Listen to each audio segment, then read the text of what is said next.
Ici, on a donc la fameuse mine Anvers. Son nom, c'est la glace mine. Indétectable au détecteur de mine. Et son principe, c'était quoi, du coup? Son principe, c'était la même chose, c'est par contact. D'accord. Le soldat mettait le pied dessus, elle explosait. Alors, du verre dans un corps, voilà, c'est pas terrible. Je suis d'accord. Et leur avantage et le défaut pour les Alliés, c'est qu'elle était indétectable.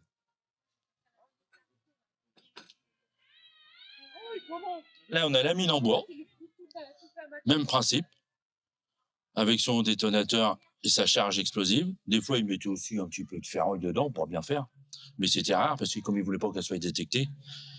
Donc, tu as marché par contact, le pied dessus, elle explosait, c'est pareil.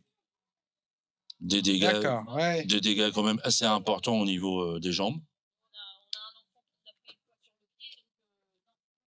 La fameuse grenade, le presse-purée, très que connu. les Allemands utilisaient énormément. Énormément. Donc le principe, c'était dévisser. Il y avait une ficelle, ils armaient, ils balançaient. Ah, attendez.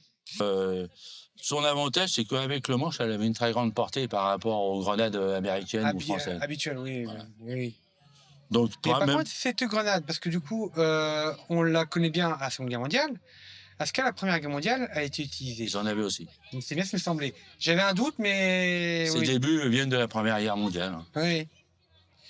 Oui, mais donc forcément, ils avaient aussi des combinaisons. Voilà, ils l'ont perfectionné avec... Ils récupéraient l'explosif et ils faisaient un gros pétard. Ça, en général, quand ils utilisaient ça, c'était pour envoyer sur les véhicules.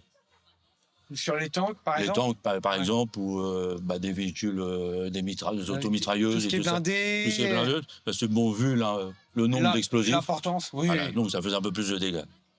D'accord.